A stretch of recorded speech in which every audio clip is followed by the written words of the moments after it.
you have you. Half of you masculine, half of you feminine, right? And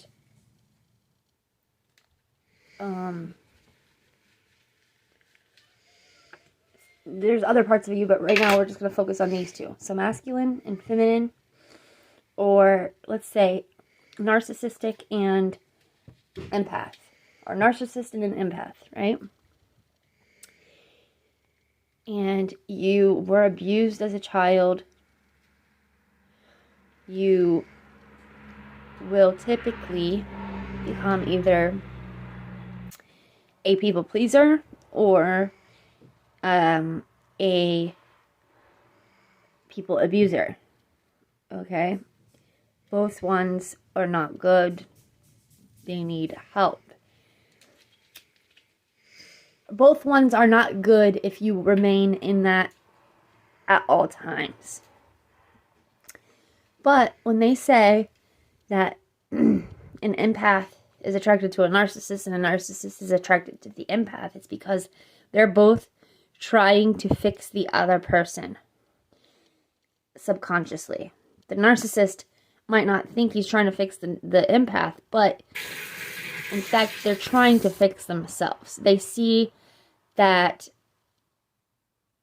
that other person is a part of themselves that they don't have, and they're trying to figure out how to make themselves whole by then getting that other person. Okay, so they think, okay, if I am in a relationship with that person, then we'll equal each other out. But they're truly trying to equal themselves out on the inside without knowing it, because you both have a masculine and a feminine part of you. And if you are operating in one more than you're operating in the other, you become narcissistic or empathic. But when we know how to incorporate both the masculine and feminine parts of us, we have both narcissistic and empathetic, ma'am, go. Empathetic,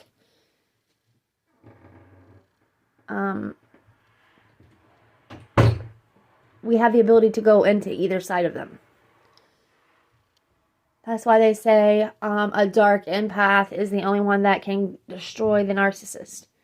Because the dark empath knows how to operate in their narcissistic qualities in order to kind of give the narcissist their own medicine. To give them a reality check and shock them enough for them to be able to open up their mind and see the parts of them that the world has been seeing, but they were being blinded to. And the empath, when they work in their empathic abilities, all of their life without tapping into their narcissistic qualities, they become too much of a people pleaser, too much of a woe is me, the victim, blah, blah, blah, until they get with the narcissist. And when they get with the narcissist, the true narcissist, not just the one that has little bitty traits, but the true narcissist, that's when whoosh, they have a reality check and their mind is finally open and they're able to finally heal. I believe this is where we also get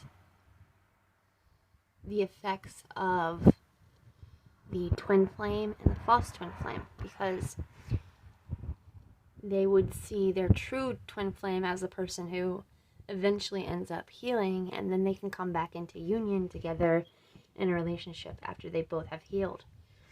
But sometimes one of them, whether it's the narcissist or the empath, one of them will choose not to heal, and therefore that's where the community would then see the false twin flame, because they decided not to heal, and therefore you could get a new twin flame or a new soulmate.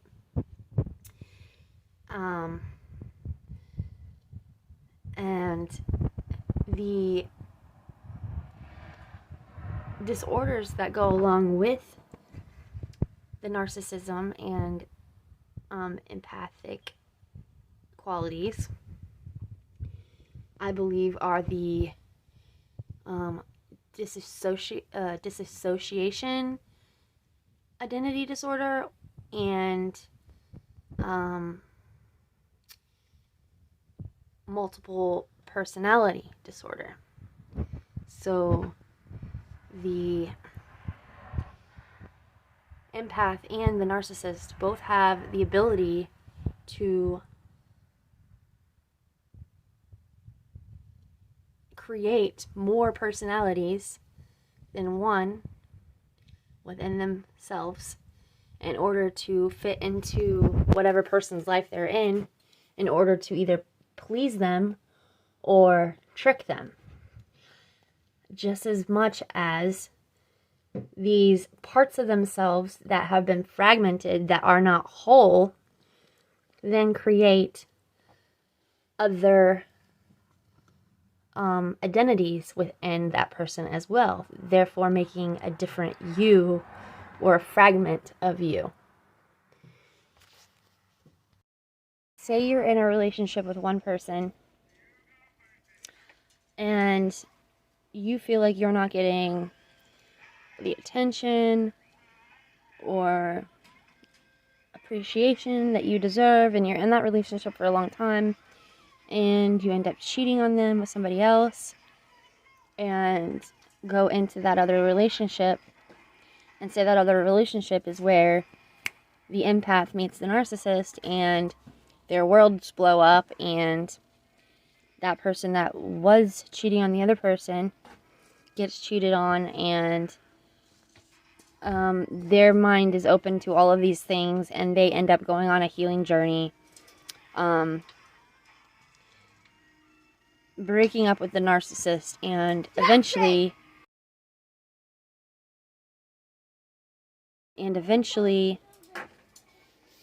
when they heal, they go back to the first person. But when they go back to the first person, things might be okay for a little bit until the person realizes that the other person had healed. They're no longer a cheater. They're no longer working within their narcissistic qualities, but more of their empathic qualities. That first person then develops more of the narcissist qualities than they were originally operating in, therefore making the relationship with that person still not work because the roles have switched.